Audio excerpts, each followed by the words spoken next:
세상 사람들이 말하는 양심과 우리 기독교인들이 말하는 양심이 다릅니다. 그 이유는 우리 기독교인들의 양심은 하나님의 말씀, 신구약 성경 이 지식에 근거해서 옳고 바르고 참되게 하려고 하는 것이 양심이기 때문에 이 양심을 신앙 양심이라 그렇게 말합니다. 세상 사람들은 우리 기독교인들이 말하는 양심을 그들은 가지지 못합니다. 왜냐하면 하나님의 지식을, 하나님의 말씀을 그들은 받아들이지 않고 있기 때문에 그렇습니다. 그런데 이 양심이라는 것이 그 사람이 지식한 그 지식을 근거해서 옳고 바르게 하려고 하는 것이 양심인데, 이 양심이라는 것이 우리 믿음의 그 인류의 시조 아담 하와 선악과를 따먹고 난 다음에 양심의 가책이 되고 부끄러워서 숨습니다. 그렇죠? 다윗이 신하의 아내를 취한 이후에 그 양심의 가책이 돼서 침상에 요가 썩도록 눈물로 기도합니다. 그렇죠? 그게 다 양심입니다. 그런데 양심이라는 이것이 참 창조주 하나님께서 우리 인간들에게 소중하고 기묘한 것으로 우리에게 지어주신 거예요. 우리 양심이라는 것이 우리 귀 안에 있는 달팽이관처럼 균형을 잡아주고 큰 배 밑바닥에 그 배의 균형을 어떤 풍랑이 와도 그 배의 균형을 밑에서 잡아주는 평영수와 같은 그런 역할을 하는 것이 양심입니다. 그렇기 때문에 이 양심은 사가 없어요. 네 거다 내 거다가 없어요. 언제든지 옳고 바른 고금. 그렇습니다. 그래서 어떤 분은 말하기를 초아적이다. 자아를 초월해 있어야 됩니다. 너 나를 떠나서 공평되게 가장 거기 옳고 바르고 참된 것을 찾고자 하는 그런 기관이, 그런 요소가 우리에게 있는 그것이 바로 양심입니다.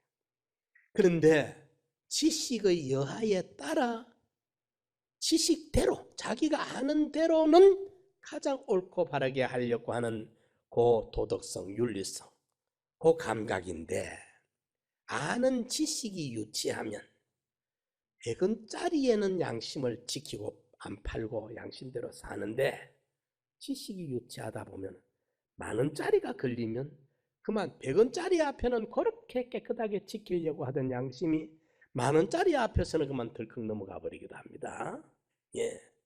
거기 이제 지식에 따라서 양심도 지식이 유치하면 양심도 유치해요.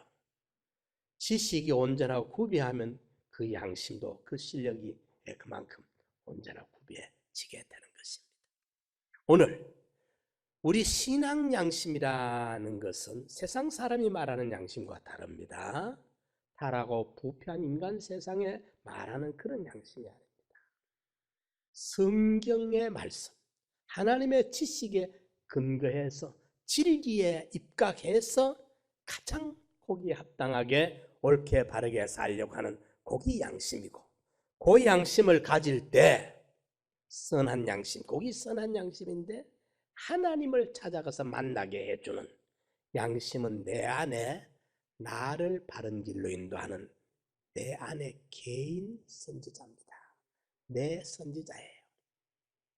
거기 마침 나침반과 같아가지고, 나침반은 어떤 낯선 곳에 어두운 밤중에 아니면 그 방향을 잃어버린 그 밀림 속에 들어가도 나침반을 딱 놓으면 방향이 탁 나옵니다. 어디 가도 나침반을 딱 놓으면 남북이 동서가 탁 알려지게 됩니다. 그와 같은 역할을 하는 아주 신기하게 우리 하나님께서, 창조주께서 우리 인간에게 각자에게 다 누구든지 자기 아는 대로 양심을 써보면 이게 가야 될 길이구나, 이거는 하지 말아야 될 길이구나, 가지 말아야 되겠구나, 취해야 되겠구나, 버려야 되겠구나 알 수 있는 요 기능을 마련해 주셨습니다.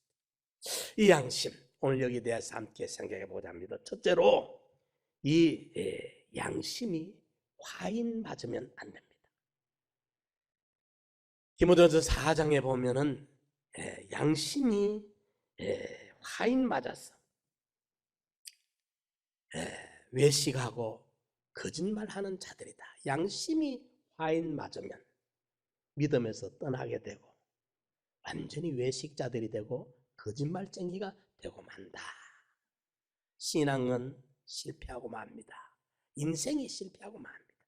그렇기 때문에 제일 중요한 것은 양심이 화인 맞지 않도록. 화인이라는 것은 불도장이죠, 그죠? 옛날에 그 노예들에게 이제 이마에 그 인두를 가지고 종노자, 노예다라는 글자를 큼지막하게 불로 찢어가지고 만들어 보면 그 사람은 어디 가도 얼굴이니까 이러니까 이 사람 노예구나. 그게 화인이에요. 우리 어릴 때 소를 훔쳐간다고 소 뿔에다가 이제 그 불을 이제 달궈 가지고 화인을 찍어요. 그러면 이제 예속된 거라 말이죠. 노예라 이 말이죠. 그런데 우리 신앙 양심이 화인 맞으면 안 돼. 자기의 어떤 욕심이나 탐심이나 자기의 감정이나 그 어떤 사람에게 양심이 예속되면 안 됩니다. 양심은 언제든지 독립기관으로 둬야 됩니다. 그게 욕심에 예속되든지 감정에 그만 지배를 받든지 어떤 사람 때문에 양심대로 못하고 저 사람 눈치를 봐서 꼼짝 못하면 이미 그 양심은 그 사람의 종이고 그 양심은 감정의 욕심의 노예가 되어 있어요.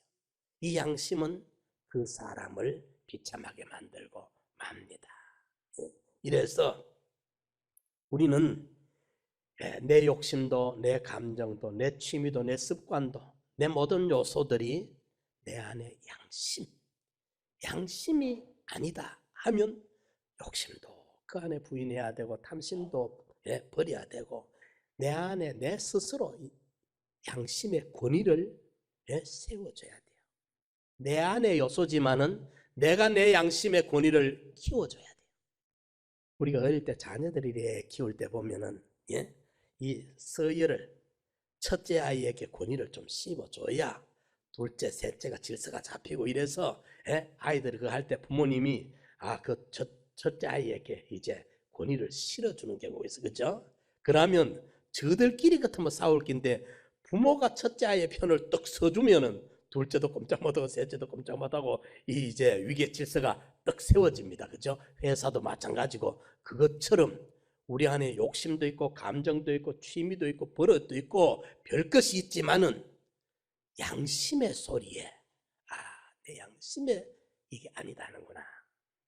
욕심이 아무리 욕심을 내도 미움의 감정이 아무리 그만 미워하려고 싶어도 그러면 안 된다. 양심이 허락하지 않는구나. 양심을 키워줘야 돼요. 그래서 양심에 화인 맞으면 되지 않습니다.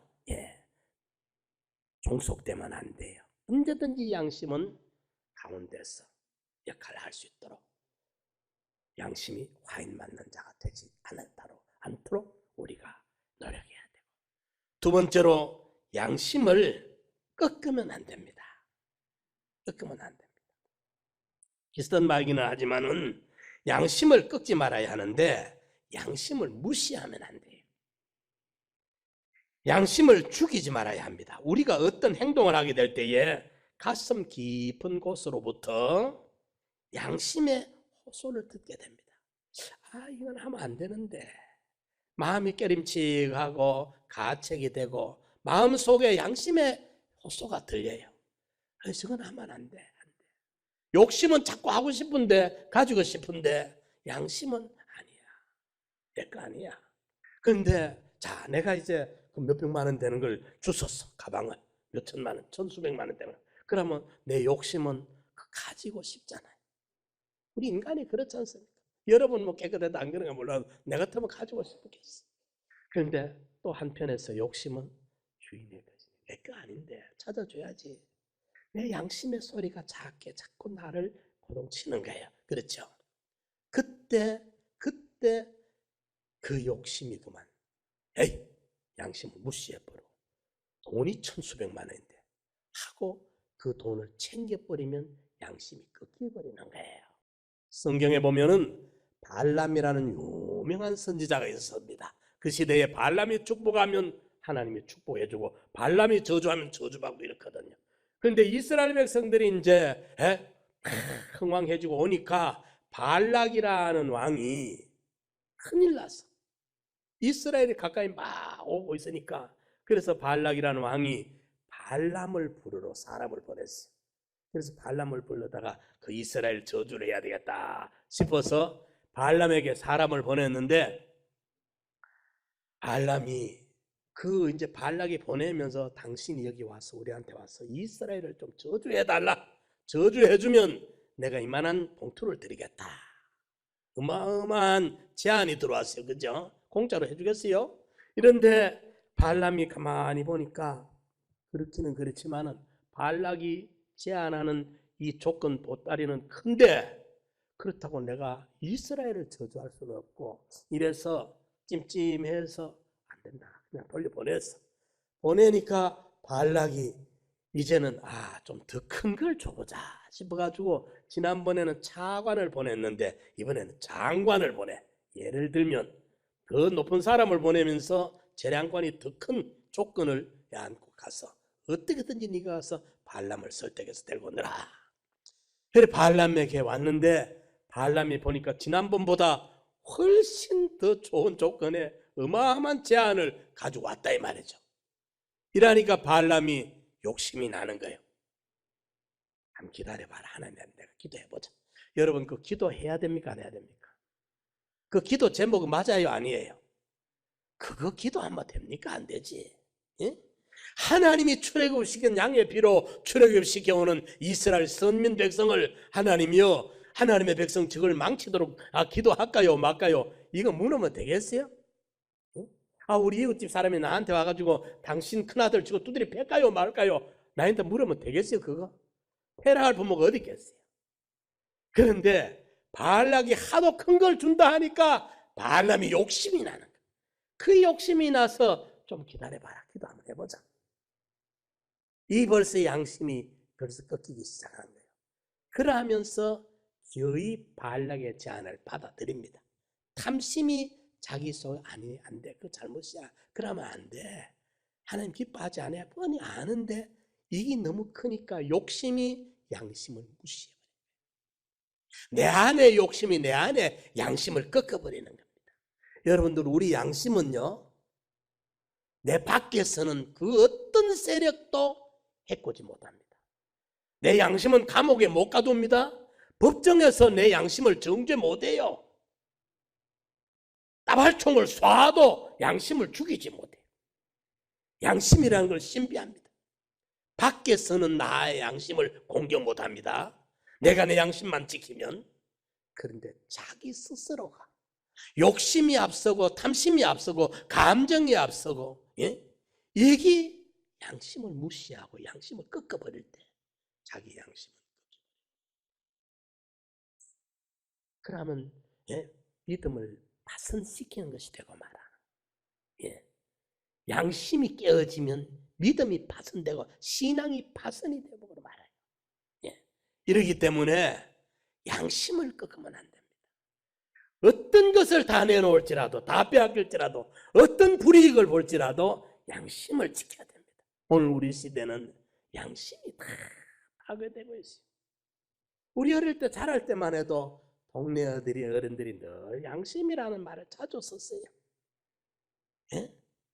양심한테 물어봐라. 양심한테 물어봐라.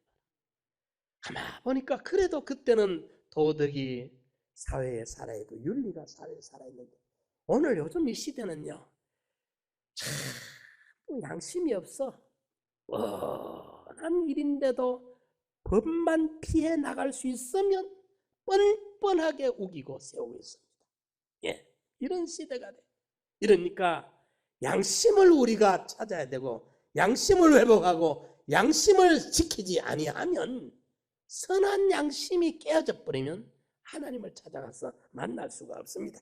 그래서 사도 바울은 디모데에게 디모데서 1장 5절에 보면 선한 양심과 거짓 없는 믿음에서 나오는 그 사랑이라야 진짜다 뭘 말하고 있고, 디모데전서 1장 19절에 믿음과 착한 양심을 가지라. 어떤 이들이 이 양심을 버렸고 그 믿음을 떠나서 파선하였느니라.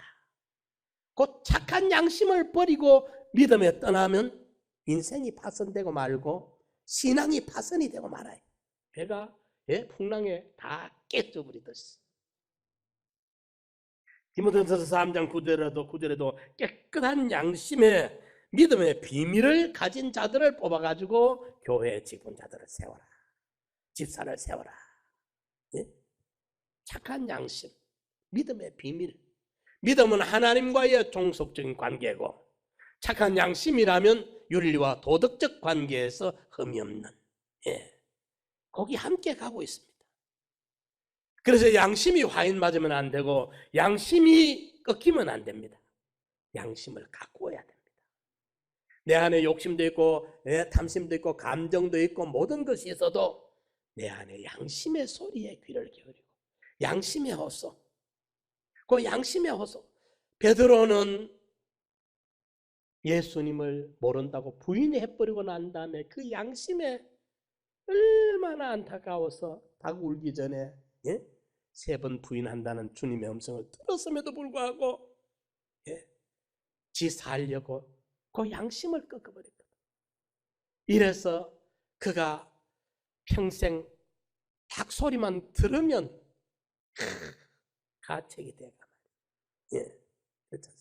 이러니까 우리는 어떤 손해를 볼지라도 어떤 불이익이 있을지라도 양심을 무시하지 말고 양심을 양보하지 말고 자꾸 양심을 가꾸어 가야 돼요. 양심을 키워가야 돼요. 양심의 소리대로 하자. 손해가 날지라도 여기 내 소의 양심이다.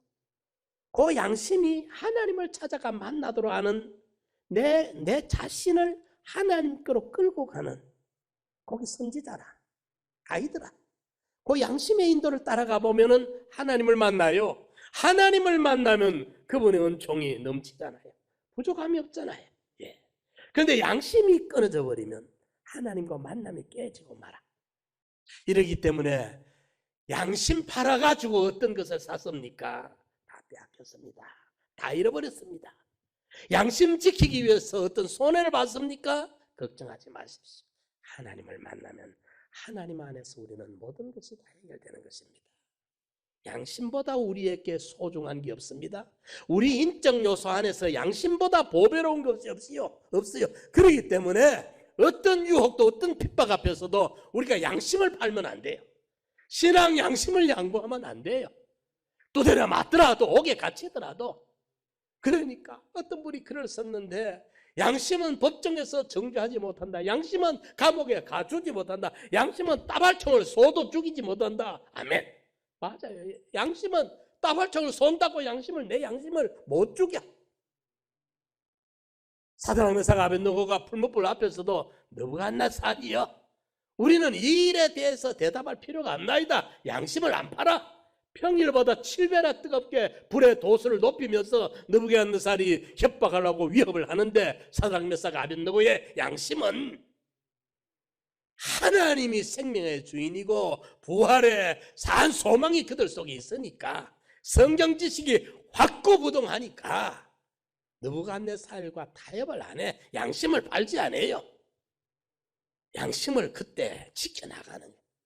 사랑하는 성도 여러분, 양심이 화인 맞으면 안 됩니다. 양심을 어디에라도 예속시키면 안 돼요. 양심은 독립되어 있어야 됩니다.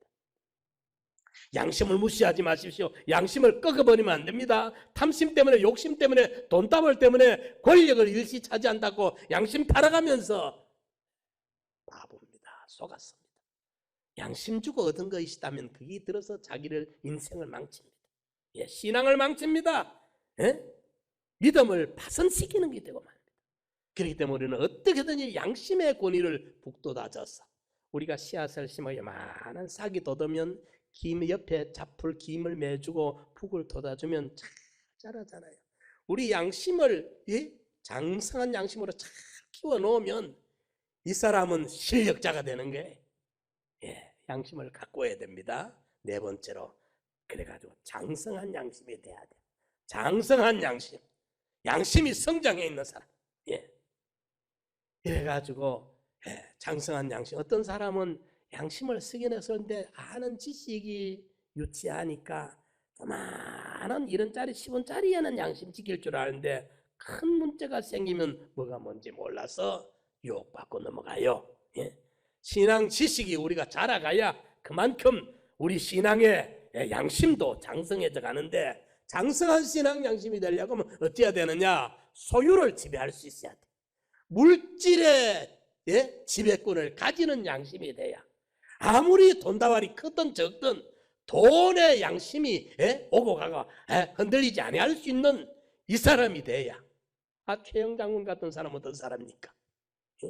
그 아버지가 황금을 보기를 돌같이 하라. 우리 어릴 때 부르던 노래겠죠.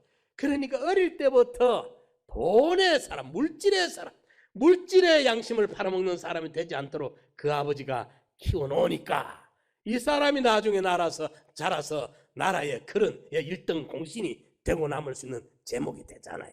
아이를 키울 때도 양심을 키워야 돼요. 목회는요, 교인들의 양심을 키우는 게 목회입니다.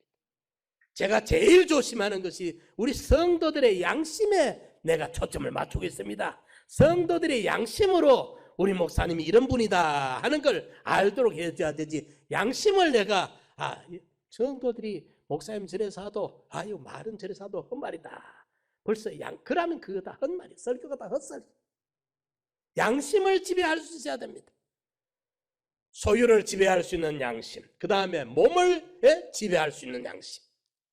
몸이 편한 것만 따라가고, 몸이 감옥에 갇힐까 겁이 나서 양심대로 못한다면, 몸이 불편할까봐, 몸이 어려울까봐 그 양심을 지키지 못하면 그는 장성한 양심이라 할 수가 없어요. 유치하지, 어리지.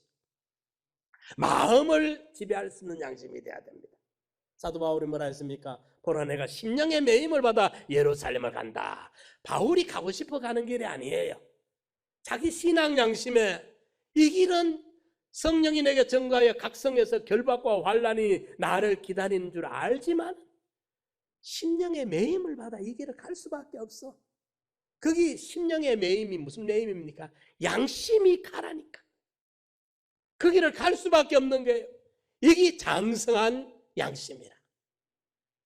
양심이 어린 유치한 사람은 양심을 쓰다가도 그런 어려움이 있으면 만큼만 양심이 꺾이고 말고 양심이 주저앉고 무시당하고 마는데, 양심이 살아있는 사람은 아무리 마음에 괴롭고 힘들고 어려움이 있어도, 마음에 원치 않은 게 있어도 내 원대로 마옵시고 아버지 원대로 해야 됩니다 하고 양심의 인도를 따라 심령의 매임을 받아 가는 거예요. 이 사람이 장성한 양심. 더 나아가서 목숨까지 주 예수께 받은 사명, 곧 하나님의 은혜의 복음 전가하는 이 일을 마치려 하면은 나의 생명을 조금도 귀한 것으로 여기지 않는다. 나는 생명 내놓고 이 길을 가겠다. 이 사람이 진짜 장성한 신앙의 양심을 가진 사람입니다. 이 사람이 순교적 신앙의 사람이에요. 이 사람을 히브리서 11장 24절 이하에 보면 세상 사람들이 감당할 수가 없는 믿음의 사람이요, 신앙 양심의 사람입니다. 어떻게 준다 해도 이 사람 꼼짝 안 하고, 뺏는다 해도 꼼짝하지 아니하고, 감옥에 넣는다 해도 꼼짝도 안 하고, 죽인다고 사형시킨다고, 풀무불에 집어넣겠다고, 폴리갑을 화형을 시키겠다 해도 폴리갑 교부가 꼼짝도 안 해. 그 양심의 실력이 만큼 자라있으니까. 여러분, 이 사람에게 하늘나라 가면 어떤 걸 맡기겠어요? 얼마나 하늘나라에 갔을 때 하나님이 이 사람에게 큰 세계를 맡길 수 있잖아요. 이 실력이 되니까. 오늘 이것을 기억하고 우리 성도님들, 시대가 변하고 세상이 변합니다. 양심이 꺼져버렸어요. 촛불 켜는 거는 양심을 의미하는 것인데 오늘날 양심이 어디 있습니까? 다 꾼들이 가지고 노는 것. 진짜 양심은 신앙 그 양심이래. 신구약 성경이 말씀하신 하나님의 말씀에 근거한 양심이래. 유치하면 안 됩니다. 뭘 모르면 그 양심이 1원짜리 10원짜리밖에 못 지키. 하나님의 지식에 근거한 양심. 이 양심으로 우리가 과인 맞지 마시고 이 양심을 어떤 큰 조건 때문에라도 양심을 무시하거나 꺾지 마시고 양심을 자꾸 자기 양심을 자기가 갖고 와서 키워가야 돼요. 그래서 얼마만큼 장성한 분량을 이루도록 소유도 몸도 마음도 생명까지도 양심이 가자는 대로 죽든지 살든지 갈 수 있는 이 양심으로 키우면 이 사람은 위대한 신앙의 족적을 남길 수 있는, 주와 동행할 수 있는, 하나님과 함께 걸어갈 수 있는 이런 신앙의 승리자가 될 수 있는 것입니다.